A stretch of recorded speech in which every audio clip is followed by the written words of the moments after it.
Bom,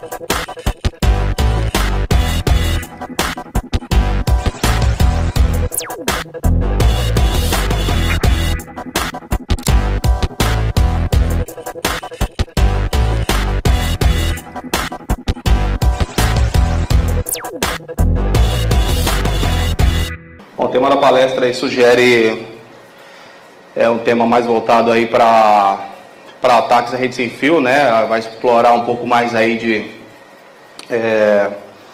da superfície de ataque, né? Nesse tipo de ambiente, né? O que é preciso, o que a gente tem que ter para começar a fazer uma análise, né? Nesse tipo de ambiente. Bem dito aí pela Mar, né? Tenho experiência em diversas áreas aí de segurança da informação, já não sou mais tão novinho assim, né? Então iniciei aí na área de infraestruturas, redes. Hoje eu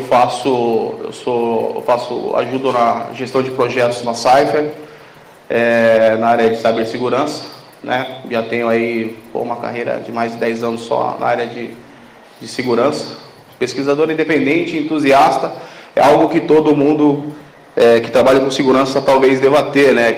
Principalmente as pessoas que gostam aí da área de hacking, né? De ataques e tudo mais. Não podia deixar passar sem agradecer a empresa que patrocinou minha vinda ao evento, né? A Cypher, mega empresa, né? Líder em segurança no mercado. Tem um dos melhores times de segurança, né? De cibersegurança que eu já trabalhei na vida. E é isso aí, né? Esse slide aqui remete um pequeno aviso aí, apesar da Cypher ter me patrocinado, ter me trazido ao evento, né? Todo o conteúdo da apresentação aí é de responsabilidade minha, né? Tanto todo o conteúdo, enfim, é de total produção minha, né? Essa é uma pequena introdução, sem enrolação, né? Introdução, conceito, ferramenta e algumas técnicas, né? Gostaria de ter trazido alguns hardwares que a gente tem, né? No laboratório da Cypher nós temos uma gama enorme aí de hardware, né? Para fazer esse tipo de assessment. Bom, toda a comunicação aí feita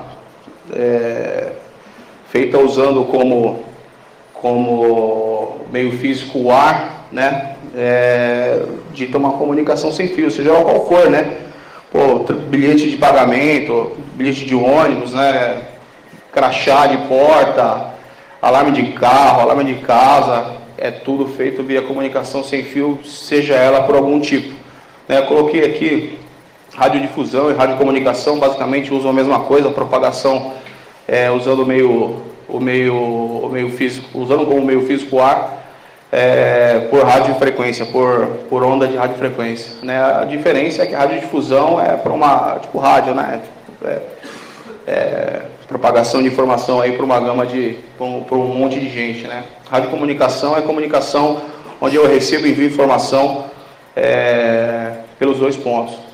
Um pouco de conceito aí, né? Um pouco de introdução mesmo, né? As vantagens de usar rede sem fio são muitas, né, meu? Portabilidade, escalabilidade, flexibilidade, produtividade, baixo custo de instalação e implementação, mas tem desvantagem também, né? Tem um esforço muito maior para poder deixar a rede segura, né? Para poder deixar as comunicações aí num patamar aceitável de segurança, né? O mínimo possível, pelo menos. Daí eu trouxe aí umas imagens aí, mais para ilustrar mesmo, né? Os diferentes tipos de comunicação que a gente tem. Aquela primeira figura ali é um aparelho de insulina, né? O primeiro ponto, ele fica monitorando aí os níveis de glicose no corpo, e ele dispara um sinal aí pro aparelho disparar uma carga de insulina. Alarme de carro, radiocomunicação, alarme de casa, portão automático, Wi-Fi, GSM, celular, 3G, 4G, enfim, cara, são todos esses itens e muito mais que a gente usa aí, algum tipo de comunicação sem fio para operar. Alguns pontos chaves aí de conceito, né? Que é o que eu preciso saber, né? Para começar a aprender, para partir para uma análise, né? Tipo de frequência, largura de banda, taxa de transmissão, preâmbulo, né? Que nada mais é que um cabeçalho, como se fosse um cabeçalho de dados, né? Que é usado aí na comunicação sem fio, o tipo de modulação. Então são coisas que necessariamente você vai precisar levantar para começar a fazer uma avaliação em qualquer rede sem fio. Essa figura aqui, ó, ela é o tipo de modulação, né? Então, quando a gente fala de modulação, eu tenho analógico e digital. A modulação analógica ela é feita em ondas, né? Sinoidais e tal. E aí quanto mais baixa a frequência, mais longo o alcance, né? Ela perde menos, né? Ela alcança mais lugares. Quanto maior, o alcance é menor, né? O Wi-Fi de casa, geralmente ele opera uma frequência de 2.4 GB, né? O alcance dela é bem pequeno, né?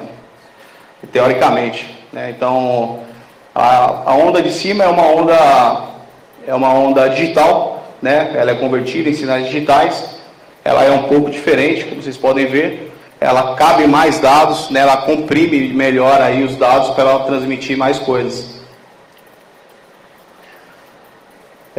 Ainda falando de conceitos, né? Para dar um pouco, para contextualizar um pouco mais aí, protocolos mais comuns usados, né, na comunicação de rede sem fio, o Bluetooth, Z-Wave, Zigbee, Wi-Fi, celular, aqui, ó, várias frequências, né? Então, cada tipo de comunicação exige uma frequência diferente. Propagar a mesma frequência no mesmo campo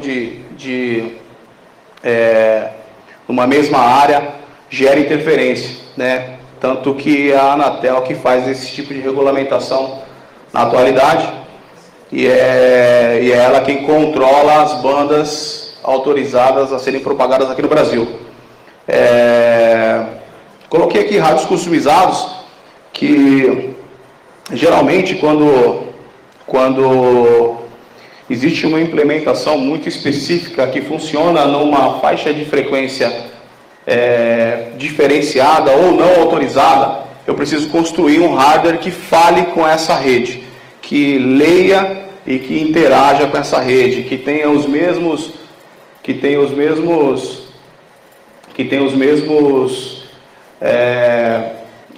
características, né, de frequência, largura de banda, transmissão, preâmbulo, enfim.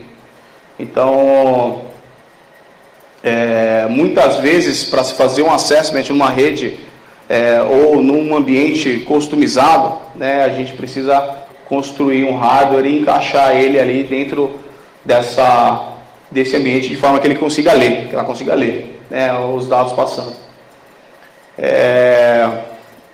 Esse é um conceito não muito novo, mas é importante falar, né? Quando eu falo de um sistema de comunicação via rádio, o que acontece é que eu tenho uma série de misturadores, filtros, moduladores, demoduladores que ajudam na compressão, descompressão, transmissão, propagação desses sinais.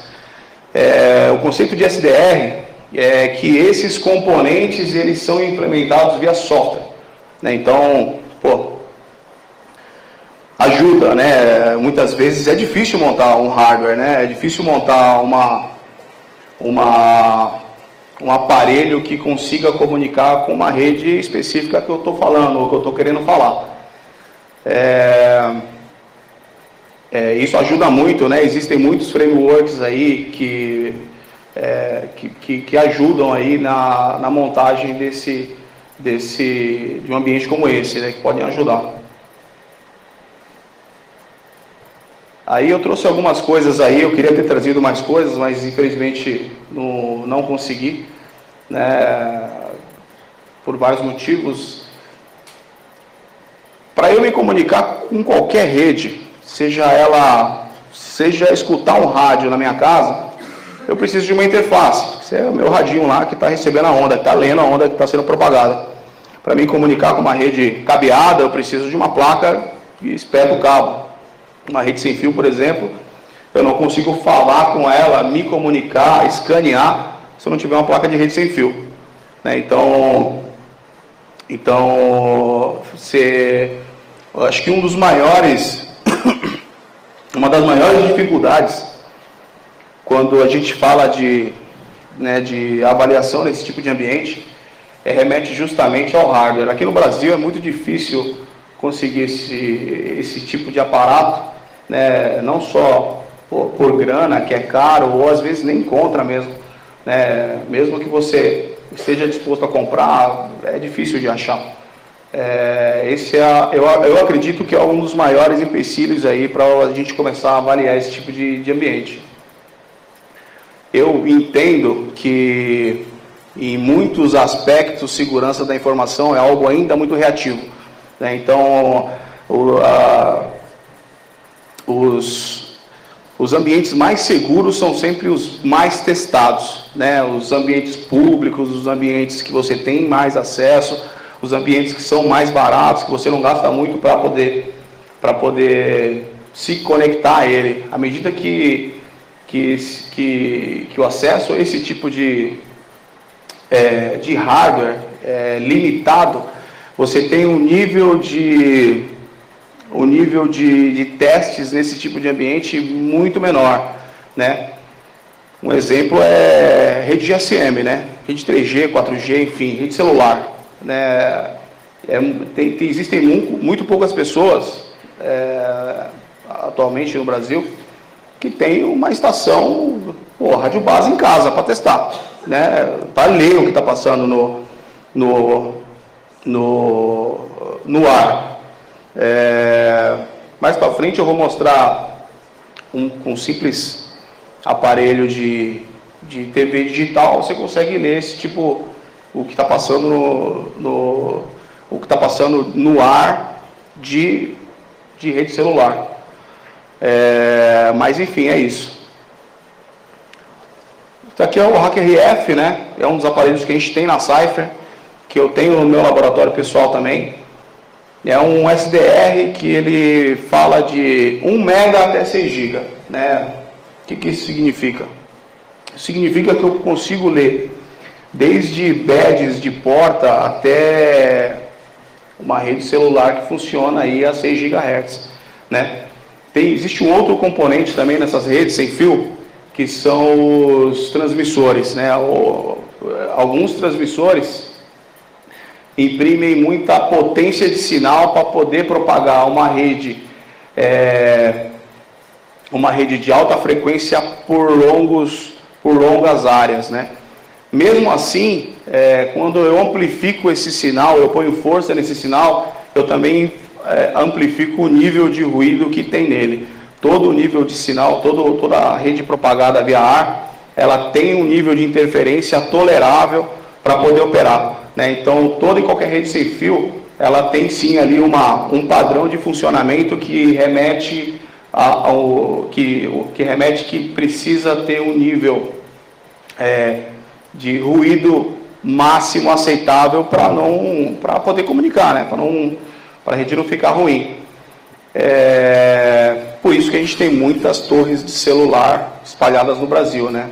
No caso, todo bairro tem pelo menos uma, né? Porque elas precisam se falar, né?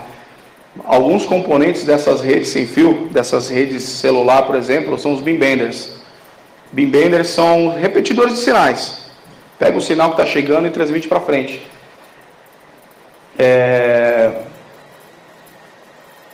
Esse é um dos melhores SDRs do mercado, né? Custa $300 mais ou menos. Você compra no site dos caras aqui, né? Nesse Great Scots Gadgets. Não entrega no Brasil, né? Tem que ir para fora comprar. Não tem jeito. Esse aqui é um aparelhinho, ó, custa $20. Isso aqui, né? Com ele a gente consegue ler o que está passando no ar, até 6 GB mais ou menos, se eu não me engano. Ele tem uma faixa de frequência específica, que é o mesmo sinal da rede digital. Mas, de qualquer forma, você precisa implementar via software os componentes que ele não tem dentro dele, né? É uma interface simples que só recebe sinal, ele não envia sinal, então você só consegue ler, você não consegue interagir com a rede. Mas é muito útil para algumas avaliações, por exemplo, de qualidade de sinal. Quando você tem um sinal muito ruim numa determinada área, numa rede GSM, por exemplo, uma rede celular, você consegue ver os níveis de ruído, os níveis de sinais, os níveis de transmissão e os níveis de qualidade como um todo, né, que está passando na rede. Esse aqui é um outro brinquedo legal que a gente tem lá, né, é o Yardstick, que é uma das ferramentas que compõe o nosso arsenal na Cypher, né, de componentes. É uma ferramenta que funciona até 1 GB, né, serve para muitas coisas, avalia muitos sistemas de transmissão também. Né, tem o RFCAT, que é um firmwarezinho que é baseado em Python, que ajuda também ajuda no assessment, né, ajuda na leitura. Tanto esse como o Ubertooth, né, um outro aparelho, um outro SDR aí que é mais voltado para Bluetooth, que também ajuda em diversos tipos de assessment, né? Existem diversos tipos de firmwares para eles também, e à medida que a necessidade pede, você adapta ali conforme a sua precisão no momento. Alguns tipos de técnicas, né, alguns tipos de ataques. Eu coloquei pelo menos 3 aí, que são os 3 principais, né, as 3 principais ameaças aí inerentes a esse tipo de rede sem fio. Não aprofundei muito tecnicamente nesses tópicos, porque assim, são tópicos longos e difíceis, né? Eu entendo que num primeiro momento, talvez se aprofundar muito tecnicamente não ia trazer uma visibilidade tão legal, não ia trazer aí um aspecto tão bacana com relação a esse tipo com relação aos brinquedos, com relação aos tipos de ataques e tudo mais. Mas trouxe aí, eu vou falar um pouco sobre eles. O objetivo principal também do debate aqui é mais falar um pouco aí de uma forma introdutória sobre esse tema, né? Poderia ficar falando semanas sobre isso, né? É um tema que eu gosto muito e é um tema que é muito interessante, tem muito material, né? As normas que regem cada tipo de tecnologia são normas grandes, leitura pesada, né? Então, para implementar qualquer tipo de sistema que funcione em cima desses tipos de redes, é sempre um trabalho que demanda muito esforço, né? Esse é um jammer, né? A função dele é gerar ruído na rede, interromper comunicações, fazer com que o ponto A não se comunique com o ponto B, né? Existem diversos tipos de jammers também, cada um funciona numa faixa de frequência diferente, cada um opera ali dentro de uma faixa até grande, né, de frequência. Não vende no Brasil, mas dá para comprar aí no site chinês, né? Dá para fazer um também, para quem gosta, né, de Arduino, pode brincar um pouco com isso. É legal portar um, tá, gente? É legal portar, comprar, andar com ele. Se geralmente é um aparelho que quem rouba carro usa isso daqui para bloquear o GPS ou bloquear o sinal do celular, né? Geralmente quem tem o rastreador funciona o GPS ou via celular. Se assemelha muito ao DDoS, né, cara? Ele interrompe mesmo as comunicações. Aqui não dá para ver direito, mas aqui geralmente fica um switchzinho com 6 ou 8 botões. Lá, aproveitando para falar, lá aqui no aeroporto de Porto Alegre mesmo, tem uma galerinha dos táxis que estão fazendo isso para impedir o sinal do Uber. Verdade mesmo. Não sei sei lá, se é o caso. Isso usa em presídio também, né? Os caras usam em presídio para bloquear o sinal do celular Aí os caras estão lá dentro, quer usar o celular, os caras jogam desse aí. Mas, de qualquer forma, é legal cortar um desse, tá? Mas sim, compra, se você comprar no site, vem para sua casa. Por que ele tem aquelas chavinhas, né? Que eu tinha comentado. Por conta, é uma seleção, um selecionador de banda. Cada botão, né? Cada switchzinho que ele tem ali, cada interruptor, é uma faixa de frequência que ele opera, que ele derruba. Muitas vezes o que acontece? As redes 3G e 4G ainda são muito seguras, né? Cai naquele lance que eu tinha comentado que por motivo de ter sido pouco testado, às vezes a segurança, a China não tem o nível de maturidade de teste ou de segurança em cima dessas redes. Mas quando eu vou fazer um assessment, por exemplo, numa rede 3G, 4G, eu uso um jammer para bloquear o sinal 3G de 3G para cima. Deixo passar somente 2G e meio ou 2G. O celular, quando ele tem alguma interferência no campo onde eu estou, se tem sombreamento ou se tem alguma interferência de qualquer tipo que meu celular não consiga falar no 4G, no 5G ou no 3G mesmo, ele cai para 2G,5, que é o Edge, né? Ele fica aquele sinalzinho com um Hzinho mais lá. E quando eu vou fazer esse assessment, eu uso um jammer para bloquear 3G, os sinais de 3G para cima, deixar passar só 2G,5 para mim conseguir avaliar essa rede, para mim conseguir alcançar os dispositivos que nela estão conectados.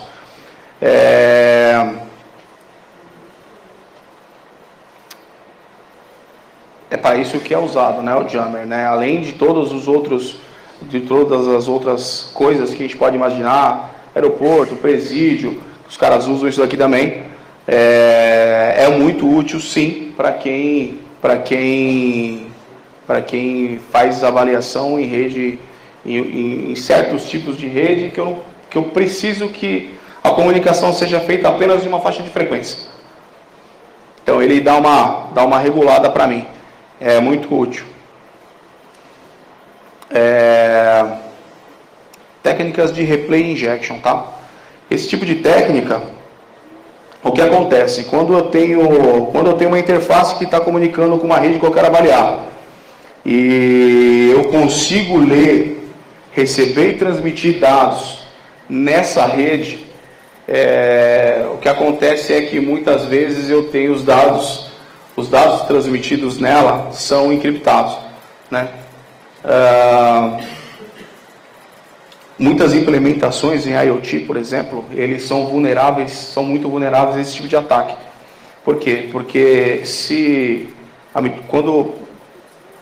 quando surge, né, esse tipo de trabalho, e num primeiro momento eu avalio, eu consigo ler o que está passando na rede, quando não está passando em claro, ele está cifrado, mas ele tem uma outra vulnerabilidade que é o replay. Ele aceita, por exemplo, que eu capture um hash de senha ou um hash de token e injete ele no dispositivo que eu estou testando para ver se ele reconhece, se ele aceita esse hash, se ele faz a autenticação, se ele não tem nenhum crivo de controle que permita que eu simplesmente injete o hash nele e abra, né, ou funcione, ou comunique com ele, né. Tem muitas portas que funcionam dessa maneira, via Bluetooth mesmo, até. Quando eu leio os dados que estão trafegando no ar, eu consigo capturar os hashes e injetar na porta ou na catraca e ela abre, entendeu? Aqui eu coloquei retransmissão, injeção de dados, né, como se fossem legítimos, né? Qual que é a proposta, né, do IoT, né? É ter uma baixa de dispositivos IoT, né? Ter um baixo custo de implementação, baixa energia, baixo uso de banda, baixa memória, tem que ter um aparelho limitado, ele não consegue muitas vezes selecionar esse tipo de, detectar ou selecionar ou implementar algum tipo de crivo que me impeça, né, de usar uma técnica como essa, tá? Mas sim, muitas vezes, em muitos dos casos, eu consigo ler o texto em claro, tá?